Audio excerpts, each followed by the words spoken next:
عبدالعزیز بن صہیب نے بیان کیا اور ان سے انس بن مالک رضی اللہ عنہ نے بیان کیا کہ رسول اللہ صلی اللہ علیہ وسلم نے فرمایا کہ جس مسلمان کے بھی 3 نابالغ بچے مر جائیں تو اللہ تعالیٰ اپنے فضل و رحمت سے جو ان بچوں پر کرے گا ان کو بہشت میں لے جائے گا۔ صحیح بخاری حدیث نمبر 1381۔ عدی بن ثابت نے بیان کیا، انہوں نے برا بن عازب رضی اللہ عنہ سے سنا، انہوں نے فرمایا کہ جب حضرت ابراہیم حضرت صلی اللہ علیہ وسلم کے صاحبزادے کا انتقال ہوا تو رسول اللہ صلی اللہ علیہ وسلم نے فرمایا کہ بہشت میں ان کے لیے ایک دودھ پلانے والی ہے۔ صحیح بخاری حدیث نمبر 1382۔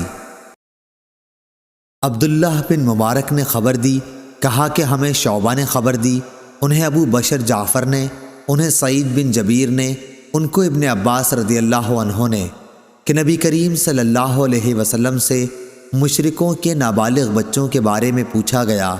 آپ صلی اللہ علیہ وسلم نے فرمایا کہ اللہ تعالیٰ نے جب انہیں پیدا کیا تھا اسی وقت وہ خوب جانتا تھا کہ یہ کیا عمل کریں گے۔ صحیح بخاری حدیث نمبر 1383۔ عطا بن یزید لیثی نے خبر دی، انہوں نے ابو ہریرہ رضی اللہ عنہ سے سنا، آپ نے فرمایا کہ رسول اللہ صلی اللہ علیہ وسلم سے مشرکوں کے نابالغ بچوں کے بارے میں پوچھا گیا۔ آپ نے فرمایا کہ اللہ خوب جانتا ہے جو بھی وہ عمل کرنے والے ہوئے۔ صحیح بخاری حدیث نمبر 1384۔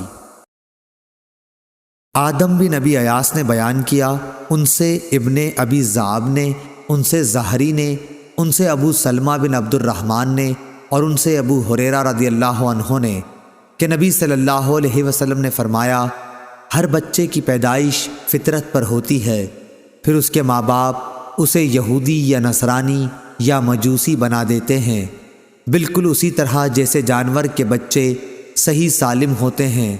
کیا تم نے پیدائشی طور پر کوئی ان کے جسم کا حصہ کٹا ہوا دیکھا ہے؟ صحیح بخاری حدیث نمبر 1385۔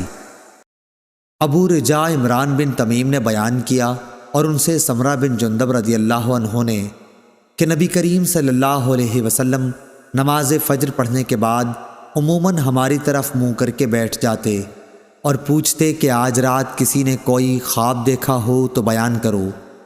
راوی نے کہا کہ اگر کسی نے کوئی خواب دیکھا ہوتا تو اسے وہ بیان کر دیتا اور آپ اس کی تعبیر اللہ کو جو منظور ہوتی بیان فرماتے۔ ایک دن آپ نے معمول کے مطابق ہم سے دریافت فرمایا، کیا آج رات کسی نے تم میں کوئی خواب دیکھا ہے؟ ہم نے عرض کی کہ کسی نے نہیں دیکھا۔ آپ نے فرمایا لیکن میں نے آج رات ایک خواب دیکھا ہے کہ 2 آدمی میرے پاس آئے، انہوں نے میرے ہاتھ تھام لیے اور مجھے ارض مقدس کی طرف لے گئے اور وہاں سے عالم بالا کی مجھ کو سیر کرائی۔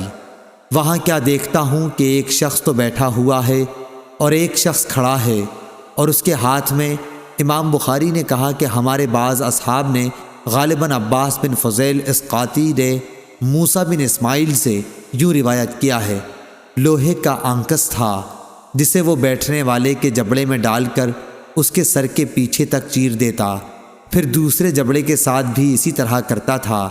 اس دوران میں اس کا پہلا جبڑا صحیح اور اپنی اصلی حالت پر آ جاتا اور پھر پہلے کی طرح وہ اسے دوبارہ چیرتا۔ میں نے پوچھا کہ یہ کیا ہو رہا ہے؟ میرے ساتھ کے دونوں آدمیوں نے کہا کہ آگے چلو۔ چنانچہ ہم آگے بڑھے تو ایک ایسے شخص کے پاس آئے جو سر کے بل لیٹا ہوا تھا اور دوسرا شخص ایک بڑا سا پتھر لیے اس کے سر پر کھڑا تھا۔ اس پتھر سے وہ لیٹے ہوئے شخص کے سر کو کچل دیتا تھا۔ جب وہ اس کے سر پر پتھر مارتا تو سر پر لگ کر وہ پتھر دور چلا جاتا اور وہ اسے جا کر اٹھا لاتا۔ ابھی پتھر لے کر واپس بھی نہیں آتا تھا کہ سر دوبارہ درست ہو جاتا، بالکل ویسا ہی جیسا پہلے تھا۔ واپس آ کر وہ پھر اسے مارتا۔ میں نے پوچھا کہ یہ کون لوگ ہیں؟ ان دونوں نے جواب دیا کہ ابھی اور آگے چلو۔ چنانچہ ہم آگے بڑھے تو ایک تنور جیسے گڑھے کی طرف چلے جس کے اوپر کا حصہ تو تنگ تھا لیکن نیچے سے خوب فراخ، نیچے آگ بھڑک رہی تھی۔ جب آگ کے شعلے بھڑک کر اوپر کو اٹھتے تو اس میں جلنے والے لوگ بھی اوپر اٹھاتے اور ایسا معلوم ہوتا کہ اب وہ باہر نکل جائیں گے۔ لیکن جب شعلے دب جاتے تو وہ لوگ بھی نیچے چلے جاتے۔ اس تنور میں ننگے مرد اور عورتیں تھیں۔ میں نے اس موقع پر بھی پوچھا کہ یہ کیا ہے، لیکن اس مرتبہ بھی جواب یہی ملا۔ کہا کہ ابھی اور آگے چلو۔ ہم آگے چلے۔ اب ہم خون کی ایک نہر کے اوپر تھے۔ نہر کے اندر ایک شخص کھڑا تھا اور اس کے بیچ میں یزید بن ہارون اور وہب بن جریر نے جریر بن حازم کے واسطے سے واسطہ نہر کے بجائے شط النہر، نہر کے کنارے کے الفاظ نقل کیے ہیں۔ ایک شخص تھا جس کے سامنے پتھر رکھا ہوا تھا۔ نہر کا آدمی جب باہر نکلنا چاہتا تو پتھر والا شخص اس کے منہ پر اتنی زور سے پتھر مارتا کہ وہ اپنی پہلی جگہ پر چلا جاتا، اور اسی طرح جب بھی وہ نکلنے کی کوشش کرتا وہ شخص اس کے منہ پر پتھر اتنی ہی زور سے پھر مارتا کہ وہ اپنی اصلی جگہ پر نہر میں چلا جاتا۔ میں نے پوچھا یہ کیا ہو رہا ہے؟ انہوں نے جواب دیا کہ ابھی اور آگے چلو۔ چنانچہ ہم اور آگے بڑھے اور ایک ہرے بھرے باغ میں آئے جس میں ایک بہت بڑا درخت تھا۔ اس درخت کی جڑ میں ایک بڑی عمر والے بزرگ بیٹھے ہوئے تھے اور ان کے ساتھ کچھ بچے بھی بیٹھے ہوئے تھے۔ درخت سے قریب ہی ایک شخص اپنے آگے آگ سلگا رہا تھا۔ وہ میرے دونوں ساتھی مجھے لے کر اس درخت پر چڑھے۔ اس طرح وہ مجھے ایک ایسے گھر میں اندر لے گئے کہ اس سے زیادہ حسین و خوبصورت اور بابرکت گھر میں نے کبھی نہیں دیکھا تھا۔ اس گھر میں بوڑھے، جوان، عورتیں اور بچے سبھی قسم کے لوگ تھے۔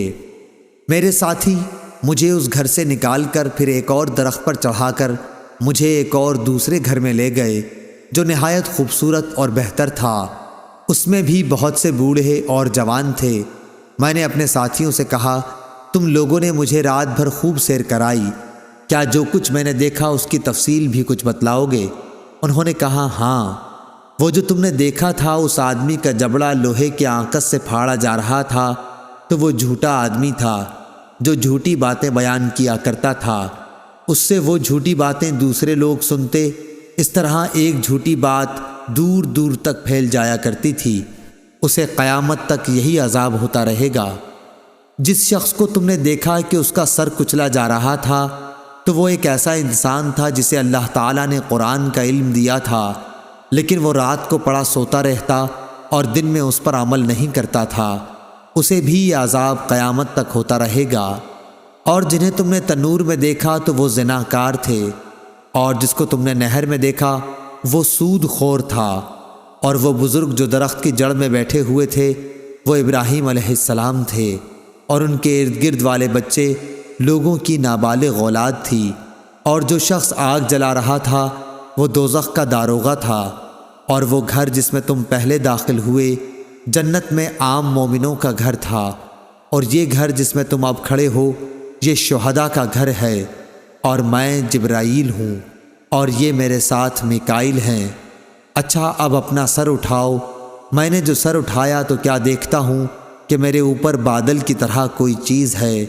میرے ساتھیوں نے کہا کہ یہ تمہارا مکان ہے۔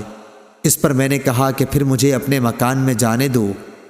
انہوں نے کہا کہ ابھی تمہاری عمر باقی ہے جو تم نے پوری نہیں کی، اگر آپ وہ پوری کر لیتے تو اپنے مکان میں آ جاتے۔ صحیح بخاری حدیث نمبر 1386۔ وہیب بن خالد نے بیان کیا، ان سے ہشام بن عروہ نے، ان سے ان کے باپ نے، اور ان سے حضرت عائشہ رضی اللہ عنہا نے کہ میں والد ماجد حضرت ابو بکر رضی اللہ عنہ کی خدمت میں ان کی مرض الموت میں حاضر ہوئی تو آپ نے پوچھا کہ نبی کریم صلی اللہ علیہ وسلم کو تم لوگوں نے کتنے کپڑوں کا کفن دیا تھا؟ حضرت عائشہ رضی اللہ عنہا نے جواب دیا کہ 3 سفید دھلے ہوئے کپڑوں کا۔ آپ کو کفن میں قمیص اور عمامہ نہیں دیا گیا تھا۔ اور ابو بکر رضی اللہ عنہ نے ان سے یہ بھی پوچھا کہ آپ کی وفات کس دن ہوئی تھی؟ انہوں نے جواب دیا کہ پیر کے دن۔ پھر پوچھا کہ آج کون سا دن ہے؟ انہوں نے کہا کہ آج پیر کا دن ہے۔ آپ نے فرمایا کہ پھر مجھے بھی امید ہے کہ اب سے رات تک میں بھی رخصت ہو جاؤں گا۔ اس کے بعد آپ نے اپنا کپڑا دیکھا جسے مرض کے دوران میں آپ پہن رہے تھے۔ اس کپڑے پر زعفران کا دھبا لگا ہوا تھا۔ آپ نے فرمایا میرے اس کپڑے کو دھو لینا اور اس کے ساتھ 2 اور ملا لینا، پھر مجھے کفن انہی کا دینا۔ میں نے کہا کہ یہ تو پرانا ہے۔ فرمایا کہ زندہ آدمی نئے کا مردے سے زیادہ مستحق ہے۔ یہ تو پیپ اور خون کی نظر ہو جائے گا۔ پھر منگل کی رات کا کچھ حصہ گزرنے پر آپ کا انتقال ہوا اور صبح ہونے سے پہلے آپ کو دفن کیا گیا۔ صحیح بخاری حدیث نمبر 1387۔ محمد بن جعفر نے بیان کیا، کہا مجھے ہشام بن عروہ نے خبر دی، انہیں ان کے باپ نے اور انہیں حضرت عائشہ رضی اللہ عنہا نے، کہ ایک شخص نے نبی کریم صلی اللہ علیہ وسلم سے پوچھا کہ میری ماں کا اچانک انتقال ہو گیا اور میرا خیال ہے کہ اگر انہیں بات کرنے کا موقع ملتا تو وہ کچھ نہ کچھ خیرات کرتیں، اگر میں ان کی طرف سے کچھ خیرات کر دوں تو کیا انہیں اس کا ثواب ملے گا؟ آپ نے فرمایا ہاں ملے گا۔ صحیح بخاری حدیث نمبر 1388۔ سلیمان بن بلال نے بیان کیا اور ان سے ہشام بن عروہ نے۔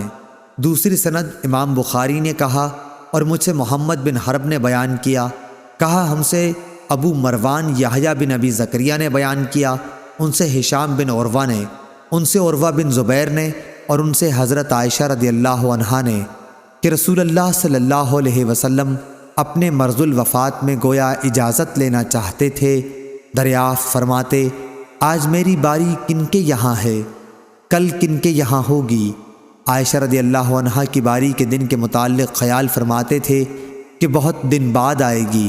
چنانچہ جب میری باری آئی تو اللہ تعالیٰ نے آپ کی روح اس حال میں قبض کی کہ آپ میرے سینے سے ٹیک لگائے ہوئے تھے اور میرے ہی گھر میں آپ دفن کیے گئے۔ صحیح بخاری حدیث نمبر 1389۔ ابو عوانہ نے بیان کیا، ان سے ہلال بن حمید نے، ان سے عروہ نے اور ان سے ام المومنین حضرت عائشہ رضی اللہ عنہا نے، کہ نبی کریم صلی اللہ علیہ وسلم نے اپنے اس مرض کے موقع پر فرمایا تھا جس سے آپ جانبر نہ ہو سکے تھے کہ اللہ تعالیٰ کی یہود و نصارہ پر لعنت ہو، انہوں نے اپنے انبیاء کی قبروں کو مساجد بنا لیا۔ اگر یہ ڈر نہ ہوتا تو آپ کی قبر بھی کھلی رہنے دی جاتی کہ کہیں اسے بھی لوگ سجدہ گاہ نہ بنا لیں۔ اور ہلال سے روایت ہے کہ عروہ بن زبیر نے میری کنیت ابو عوانہ یعنی عوانہ کے والد رکھ دی تھی، ورنہ میرے کوئی اولاد نہ تھی۔ ہم سے محمد نے بیان کیا، کہا کہ ہمیں عبداللہ نے خبر دی، کہا کہ ہمیں ابو بکر بن عیاش نے خبر دی، اور ان سے سفیان تمار نے بیان کیا کہ انہوں نے نبی کریم صلی اللہ علیہ وسلم کی قبر مبارک دیکھی ہے جو کوہان نما ہے۔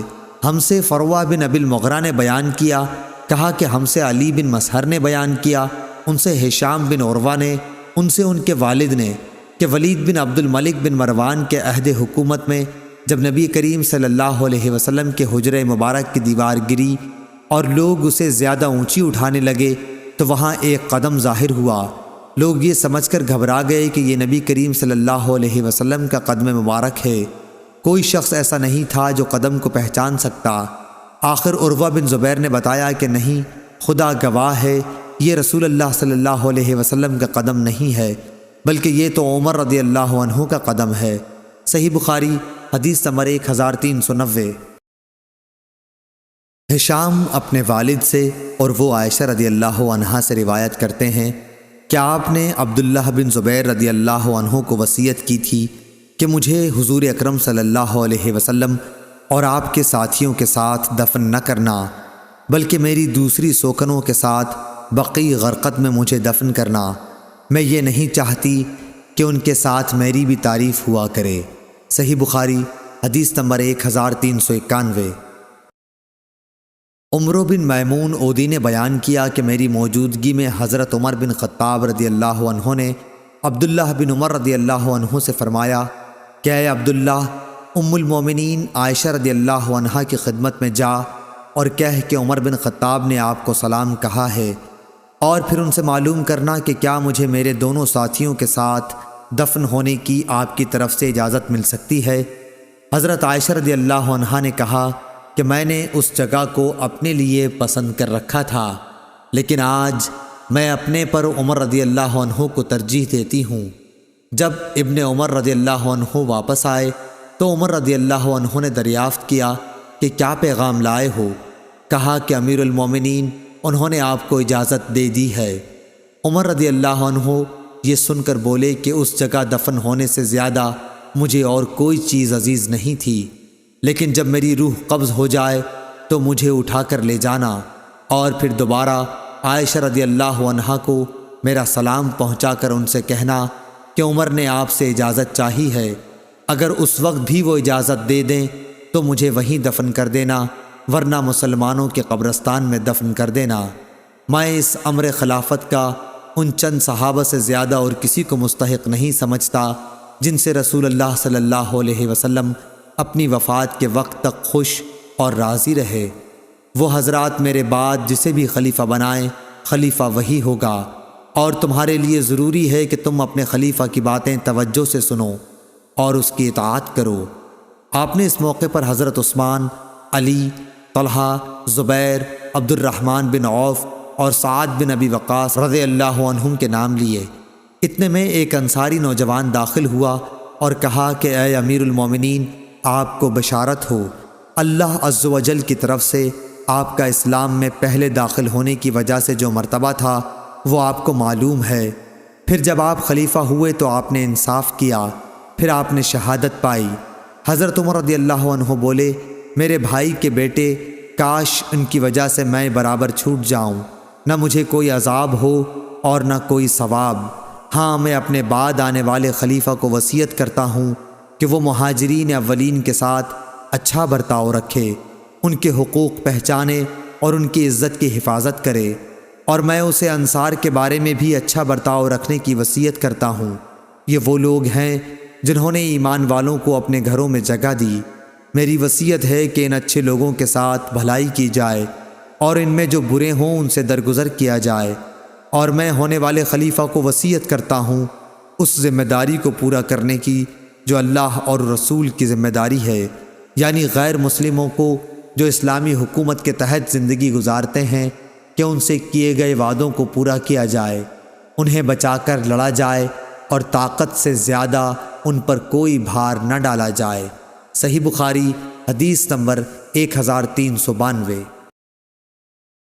مجاہد نے بیان کیا اور ان سے ام المومنین عائشہ رضی اللہ عنہا نے کہ نبی کریم صلی اللہ علیہ وسلم نے فرمایا، مردوں کو برا نہ کہو، کیونکہ انہوں نے جیسا عمل کیا اس کا بدلہ پا لیا۔ اور اس کی روایت عبداللہ بن عبد القدوس نے اعمش سے اور محمد بن انس نے بھی اعمش سے کی ہے۔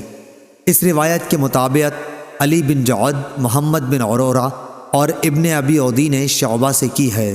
صحیح بخاری حدیث نمبر 1393۔ عمر بن حفص نے بیان کیا، انہوں نے کہا کہ مجھ سے میرے باپ نے بیان کیا، اعمش سے۔ انہوں نے کہا کہ مجھ سے عمرو بن مرہ نے بیان کیا، ان سے سعید بن جبیر نے، اور ان سے ابن عباس رضی اللہ عنہ نے بیان کیا کہ ابو لہب نے نبی کریم صلی اللہ علیہ وسلم سے کہا کہ سارے دن تجھ پر بربادی ہو۔ اس پر یہ آیت اتری، تبت یدا ابی لہب وتب، یعنی ٹوٹ گئے ہاتھ ابو لہب کے اور وہ خود ہی برباد ہو گیا۔ صحیح بخاری حدیث نمبر 1394۔